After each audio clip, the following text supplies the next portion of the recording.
ሰላም ጤና ይስጥልን። ዛሬ ሐምሌ 2 ቀን 2018 ዓ.ም መላው ዓለም ትንፋሹን ውጦ የሚጠብቀው አስፈሪ ትዕይንት በይፋ ተጀምሯል። ለሳምንታት በፓኪስታን አደራዳሪነት ተገኝቶ የነበረው አንጻራዊ ሰላምና የተኩስ አቁም ስምምነት በከፍተኛ ፍንዳታ ተደምስሷል። ፕሬዚዳንት ዶናልድ ትራምፕ ዋይት ሃውስ ውስጥ በሰጡት አጭር መግለጫ የሰላሙን ስምምነት አብቅቶለታል፣ አሁን የምንነጋገረው በኃይል ቋንቋ ብቻ ነው በማለት ዓለምን አስደንግጠዋል። ይህን ተከትሎም በመካከለኛው ምስራቅ ያለው የአሜሪካ ጦር ከፍተኛ ወታደራዊ ዝግጁነት እንዲያደርግ ትዕዛዝ ተላልፎለታል። ሰላሙ የፈረሰው አሜሪካ በኢራን ላይ በሰነዘረችው ድንገተኛ ጥቃት ሲሆን ይህም ጥቃት ተራ ወታደራዊ እርምጃ ሳይሆን የኢራንን የኢኮኖሚ ደም ስር ለመቁረጥ የታለመ ስልታዊ ጥቃት ነው ተብሏል። በዚህ አስፈሪ ወቅት 32 የዓለም ሀያላን ሀገራት በቱርክ መዲና አንካራ ተሰባስበዋል። የጉባኤው ዋና አጀንዳ የኢራን ጉዳይ ቢሆንም ከውስጥ የወጡ መረጃዎች ግን ኔቶ በታሪኩ አይቶት የማያውቀውን ክፍፍል ውስጥ መውደቁን ያመለክታል። አዲሱ የኔቶ ዋና ጸሐፊ ማርክ ሩት ፕሬዚዳንት ትራምፕን ለማረጋጋትና አሜሪካ ከኔቶ እንዳትወጣ ለማድረግ የ50 ቢሊዮን ዶላር ተጨማሪ መከላከያ ፈንድ እንዲቋቋም ጥረት እያደረጉ ነው። ሆኖም ግን ዋሽንግተን የሆርሙዝ የባህር ወሽመጥን በጋራ እንጠብቅ የሚል ጥያቄ ስታቀርብ፣ አውሮፓ መሪዎች በዚህ ጦርነት ውስጥ እጃችንን አናስገባም በማለት ጥርሳቸውን ነክሰው መቃወማቸው ተሰምተዋል። ይህም አሜሪካን ብቻዋን እንድትቆም ያደረጋ ሲሆን የኔቶ አንድነትም ጥያቄ ምልክት ውስጥ ወድቋል። የአሜሪካ የክሩዝ ሚሳይሎች በሰሜን ኢራን ጎሌስታን ግዛት የሚገኙን ኦክታይን ካን የተባለውን ግዙፍ የባቡር ድልድይ መትተው አውድመዋል። ይህ ድልድይ ለኢራን ብቻ ሳይሆን ለቻይናና ለሩሲያ እጅግ አስፈላጊ ነው። ቻይና ምርቶቿን በየብስ በኩል መካከለኛው ምስራቅ የምታጓጉዝበት እና ሩሲያ ከኢራን ጋር የምትገናኝበት ወሳኝ የንግድ መስመር ነው። አሜሪካ ይህንን ድልድይ መምታቷ የብረት ሐረግ ጎዳና የተባለውን የንግድ መስመር ለመቁረጥ መሆኑ ታውቋል። ይህ እርምጃ ቤጂንግ እና ሞስኮ ክፉኛ ያስቆጣ ሲሆን ግጭቱ በአሜሪካና በኢራን መካከል ብቻ ሳይሆን በዓለም ሀያላን መካከል ወደሚደረግ ቀጥተኛ ጦርነት የመሸጋገር እድሉ አሳድጎታል። ኢራን ለተሰነዘረባት ጥቃት የሰጠችው ምላሽ ፈጣንና አሰቃቂ ነበር። የኢራን አብዮታዊ ዘበኛ በኩዌትና በባህሬን የሚገኙ የአሜሪካ የጦር ሰፈሮች ላይ በመቶዎች የሚቆጠሩ ድሮኖችና ባለስቲክ ሚሳይሎችን አስወንጭፏል። በዓለም ላይ እጅግ ዘመናዊ የተባለው እና 5 ሚሊዮን ዶላር የሚገመተው የአሜሪካ ፓትሪዮት የሚሳይል መከላከያ ዘዴ በኢራን ሚሳይሎች መውደሙን የኢራን መገናኛ ብዙሃን በድል አድራጊነት እየዘገቡ ናቸው። በባህሬን የሚገኘው የአሜሪካ 5ኛ የባህር ኃይል ክፍለ ጦር ከፍተኛ ስጋት ውስጥ መውደቁና ወታደራዊ መሰረተ ልማቶች መውደማቸው ተሰምተዋል። ኢራን ይህንን ጥቃት የፈጸመችው የቀድሞ የበላይ መሪ አያቶላ አሊ ካሚኒ የቀብር ስነ ስርዓት እየተከናወነ ባለበት ወቅት መሆኑ ለወታደሮቿ ከፍተኛ የሞራል ስንቅ ሆኗቸዋል። አሁን ትልቁ ስጋት ያለው የዓለምን 20 በመቶ ነዳጅ የሚያልፍበት በሆርሙዝ የባህር ወሽመጥ ላይ ነው። ፕሬዚዳንት ትራምፕ ኢራን በወሽመጡ ላይ አንዲት ጠጠር ብትወረውር ምላሻችን አሁን ካደረግነው በ20 እጥፍ የከፋ ይሆናል ሲሉ ዝተዋል። ኢራን በበኩሏ ወሽመጡን ለመዝጋት የሚያስችሉ ፈጣን ጀልባዎችንና የባህር ውስጥ ፈንጂዎችን እያዘጋጀች መሆኗ ተዘግቧል። ይህ ወሽመጥ ከተዘጋ የዓለም የነዳጅ ዋጋ በአንድ ሌሊት ወደ ሰማይ ሊወጣ ይችላል። ይህም በኢትዮጵያና በሌሎች ሀገራት ላይ ያለውን የኑሮ ውድነት እጅግ አሰቃቂ ያደርገዋል። ጦርነቱ አሁን ካለበት ደረጃ አልፎ ወደ ሰፊ ቀውስ እያመራ ነው። ቻይና አሜሪካን ስታስጠነቅቅ፣ ሩሲያ ደግሞ ለኢራን ወታደራዊ ድጋፍ እንድትሰጥ እየተነጋገረች ነው። ኔቶ ተከፋፍሏል። መካከለኛው ምስራቅ እየነደደ ነው። የዓለም ኢኮኖሚ አደጋ ላይ ነው። ይህ ጦርነት በድርድር ይቆማል ወይስ ወደ ሶስተኛው የዓለም ጦርነት ይቀየራል የሚለውን አብረን የምናይ ይሆናል። አብራችን ቆዩ። ለማጠቃለል ያክል ዛሬ በመካከለኛው ምስራቅ የታየው ክስተት ተራ ወታደራዊ ግጭት ሳይሆን የዓለምን የኃይል ሚዛን የሚቀይር ታሪካዊ ክስተት ነው።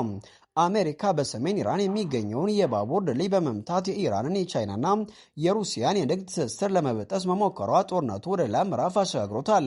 ይህ እርምጃ ዋሽንግተን በኢራን ላይ ብቻ ሳይሆን በቤጂንግና በሞስኮ ላይም የሰነዘረችው ቀጥተኛ የኢኮኖሚ ጦርነት ተደርጎ ሊወሰድ ይችላል። በሌላ በኩል ኢራን በአሜሪካ የጦር ሰፈሮች ላይ የፈጸመችው አጸፋዊ እርምጃና የዘመናዊ ፓትሪዮት ሚሳይል መከላከያ ዘዴ መውደም ጦርነቱ ምን ያክል አውዳሚና ለማንም የማይበጅ መሆኑን ያሳያል። በአንካራ የተካሄደው የኔቶ ጉባኤ ደግሞ አውሮፓ በዚህ ግጭት ውስጥ ለመሳተፍ ያላትን ከፍተኛ ፍርሃትና በሀያላኑ መካከል ያለውን መከፋፈል አረጋግጧል። አውሮፓውያን ለሆርሙዝ ወሽመጥ ጥበቃ እንተባበርም ማለታቸው አሜሪካ ለብቻዋ ያስቀራት ቢመስልም የሆርሙዝ ወሽመጥ ከተዘጋ ግን ጉዳቱ ለአሜሪካ ብቻ ሳይሆን ለሁላችንም ነው ይላሉ።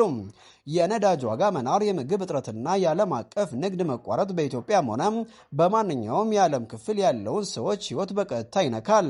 ፕሬዚዳንት ትራምፕ የሰጡት 20 እጥፍ የጠነከረ ምላሽ ማስጠንቀቂያ ዓለምን ወደማይመልስበት የኒኩሌር ስጋት ወደ ሶስተኛው የዓለም ጦርነት ይገፋ ይሆን የሚለው አሁንም ጥያቄ ሆኖ ቀጥሏል። እኛም ሁኔታውን በንቀት መከታተላችን እንቀጥላለን። በሚቀጥሉት ጥቂት ሰዓታት ውስጥ ከቴህራን፣ ከዋሽንግተንና ከአንካራ የሚወጡ አዳዲስ መረጃዎችን ይዘን እንመለሳለን። እናንተስ በዚህ አስፈሪ ሁኔታ ላይ ምን ትላላችሁ? ቻይና እና ሩሲያ ለወደመው ስልታዊ ድልድይ ምን አይነት ምላሽ የሚሰጡ ይመስላችኋል? አሜሪካ የወሰደችው እርምጃ ዓለምን ያረጋጋል ወይስ ይበልጥ ያውካል? አስተያየታችሁና ስጋታችሁን በኮሜንት መስጫው ላይ በዝርዝር አስፍሩልን። የኢራኑ የፋርስ የዜና ወኪል ዛሬ ባወጣው አስቸኳይ ዘገባ የአሜሪካ ጦር ኢራንን ከታላላቆቹ የዓለም ሀያላን ሀገራት ማለትም ከቻይናና ከሩሲያ ጋር የሚያገናኘውን እጅግ ወሳኝ የባቡር ድልድይ ኢላማ ያደረገ ጥቃት መፈጸሙን በይፋ ከሷል። ይህ የተጠቃው ድልድይ ተራ መሰረተ ልማት ሳይሆን በምስራቅና በምዕራብ መካከል ያለውን የምድር ላይ የንግድ ኮሪደር የሚያሳስር ለሎጂስቲክስና ለሸቀጦች ዝውውር ቁልፍ ሚና የሚጫወት ስትራቴጂካዊ መስመር እንደሆነ ተገልጿል። ፋርስ የዜና ወኪል ጥቃቱን አዲስ የውጥረት ማባባሻ እርምጃ በማለት የገለጸው ሲሆን ድልድዩ መመታቱ በኢራን በቻይናና በሩሲያ መካከል ያለውን የንግድ ሰንሰለትና የአቅርቦት መስመር በእጅጉ ሊያስተጓጉለው እንደሚችል ተነግሯል። ኢራን በጥቃቱ የደረሰውን የጉዳት መጠንና የሰው ሕይወት መጥፋት በተመለከተ እስካሁን ዝርዝር መረጃ ባትሰጥም የሚመለከታቸው የመንግስት አካላት በመሰረተ ልማቱ ላይ የደረሰውን ውድመት ለመገምገም በቦታው ተሰማርተዋል። በሌላ በኩል ዋሽንግተን እስካሁን በዚህ የኢራን ክስ ላይ የሰጠችው ምንም አይነት ይፋዊ ምላሽ የለም። ሆኖም ይህ ክስተት ቀድሞውኑ የሻከረውን የኢራን አሜሪካ ግንኙነት ወደ ለየለት ወታደራዊ ግጭት ሊያመራ ይችላል የሚል ስጋት በዓለም አቀፍ ዲፕሎማቶች ዘንድ እያሳደረ ይገኛል። በተለይም ጥቃቱ የቻይናና የሩሲያን ኢኮኖሚ ጥቅሞች የሚነካ በመሆኑ የቤጂንግና የሞስኮ ምላሽ ምን ሊሆን ይችላል የሚለው ጉዳይ ትልቅ ትኩረት ተሰጥቶታል። ሁኔታዎች በደቂቃ ውስጥ እየተለዋወጠ መሆኑና በቀጠናው ያለው ወታደራዊ እንቅስቃሴ ይበልጥ ሊያፋጥነው ስለሚችል ጉዳዩን በቅርበት እየተከታተልን የምናደርሳችሁ ይሆናል። የኢራኑ የፋርስ የዜና ወኪል ዛሬ ባወጣው አስቸኳይ ዘገባ የአሜሪካ ጦር ኢራንን ከታላላቆቹ የዓለም ሀያላን ሀገራት ማለትም ከቻይናና ከሩሲያ ጋር የሚያገናኘውን እጅግ ወሳኝ የባቡር ድልድይ ኢላማ ያደረገ ጥቃት መፈጸሙን በይፋ ከሷል። ይህ የተጠቃው ድልድይ ተራ መሰረተ ልማት ሳይሆን በምስራቅና በምዕራብ መካከል ያለውን የምድር ላይ የንግድ ኮሪደር የሚያሳስር ለሎጂስቲክስና ለሸቀጦች ዝውውር ቁልፍ ሚና የሚጫወት ስትራቴጂካዊ መስመር እንደሆነ ተገልጿል። ፋርስ የዜና ወኪል ጥቃቱን አዲስ የውጥረት ማባባሻ እርምጃ በማለት የገለጸው ሲሆን ድልድዩ መመታቱ በኢራን በቻይናና በሩሲያ መካከል ያለውን የንግድ ሰንሰለትና የአቅርቦት መስመር በእጅጉ ሊያስተጓጉለው እንደሚችል ተነግሯል። ኢራን በጥቃቱ የደረሰውን የጉዳት መጠንና የሰው ሕይወት መጥፋት በተመለከተ እስካሁን ዝርዝር መረጃ ባትሰጥም የሚመለከታቸው የመንግስት አካላት በመሰረተ ልማቱ ላይ የደረሰውን ውድመት ለመገምገም በቦታው ተሰማርተዋል። በሌላ በኩል ዋሽንግተን እስካሁን በዚህ የኢራን ክስ ላይ የሰጠችው ምንም አይነት ይፋዊ ምላሽ የለም። ሆኖም ይህ ክስተት ቀድሞውኑ የሻከረውን የኢራን አሜሪካ ግንኙነት ወደ ለየለት ወታደራዊ ግጭት ሊያመራ ይችላል የሚል ስጋት በዓለም አቀፍ ዲፕሎማቶች ዘንድ እያሳደረ ይገኛል። በተለይም ጥቃቱ የቻይናና የሩሲያን ኢኮኖሚ ጥቅሞች የሚነካ በመሆኑ የቤጂንግና የሞስኮ ምላሽ ምን ሊሆን ይችላል የሚለው ጉዳይ ትልቅ ትኩረት ተሰጥቶታል።